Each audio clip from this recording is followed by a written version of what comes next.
这个真的是捕蝇神器啊！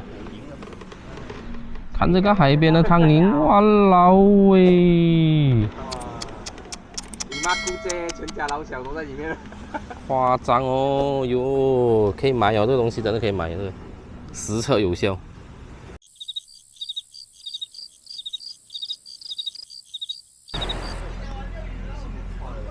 现在是将近中午，我今天睡到差不多11点。昨晚下大雨很好睡，他要回去了，另外一个朋友也回去了。等一下我们就去巴杜拉耶继续过一天。Later， 临时临机，就这样装啊跑出来了。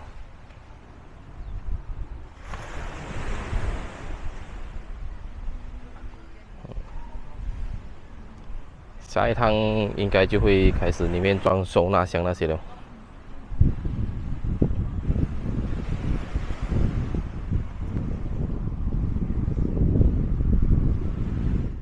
在我们准备离开多伊萨 campsite 之前呢，我想很多人应该会想知道，这个多伊萨 campsite 的厕所呢，它的花洒究竟修复了没有？那么答案就是，请看。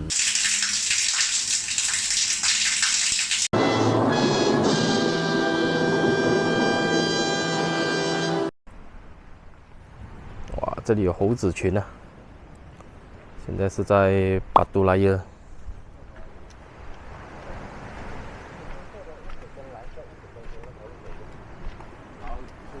公共海边的垃圾，哎，你知道的啦，没有公德心的人太多了。但是毕竟是免费的，这边是公共海边，那里还有一个打卡的地方。现在目测呢是不会多人了，现在暂时性还不多人了，迟一点就不知道。多伊萨其实是在过了这个湾的旁边那一侧，都是两个币的同一个海岸线呢。我们全部人现在坐那边等全哥煮午餐。今天午餐吃全哥的，晚餐吃全哥的，宵夜吃全哥的。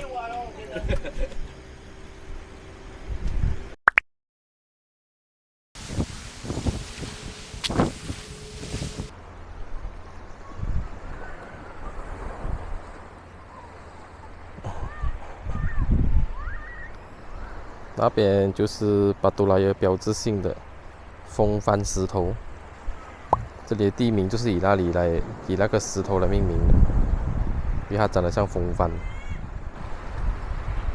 这里很多石头，也很多的垃圾。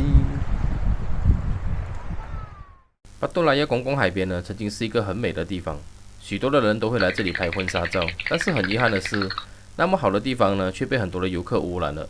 整个海岸线的垃圾是随处可见，不但污染了海洋，也破坏了环境，同时也滋养了非常多的蚊子。没错，这里的蚊子是非常的多。这里有蛮多的公共厕所，一般呢都是开放到傍晚6点半到7点。我们露营的附近呢就有一个24小时的厕所，收费呢是上个厕所5毛钱，洗澡就1块钱。24小时的厕所呢，就是从这里走进去，长长的那排就是了。厕所和浴室的设计呢很矮，还设计了很多个通风口，也可以称为偷窥口。浴室没有花洒，所以呢，我就带上了我自行 DIY 的花洒使用。今天的晚餐又在蒸饭，然后配罐头，然后等一下再煎个蛋，就完事了，简单。哎，煮罐头最容易啊，熟了可以吃了。哇，又做burger，煮什么好料？没有好料了。哇，三文鱼耶！最好料是你哦。没有了，是没给面的。三文鱼配美鸡面哦。可恶，我真羡慕。期末也回喽，剩我读了喽。Tomorrow， 下雨哦，今天我难得起得比较早啊，现在才9点，8点多就起来了。下雨天他们还在游泳啊。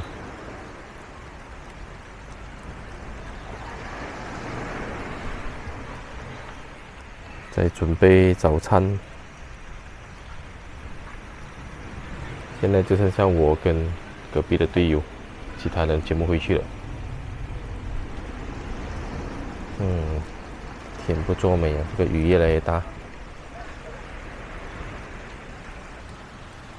七早八早起来，发现我的垃圾袋不见了，被猴子偷掉，所以现在要重新装多一个袋，把它们捡了回去丢回去了。这一带会有野猴，住在这一片树林。昨天来的时候也是一直跑出来嘎叫。泡了咖啡，底下煮面，我才勉强的煎好荷包蛋，雨就越来越大了，所以拿进来里面煮，继续煮我的面。面煮好了，刚刚朋友拿来的云吞，还有云吞汤好喝。那么现在就熄火，开动了。吃饱了，雨也停了，现在是最麻烦的时候，就是要清洗啊。Mickey Mouse 也要来游泳。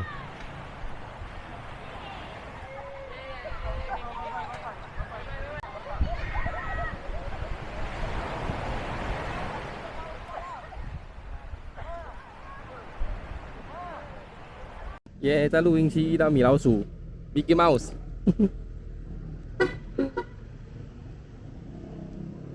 拜拜。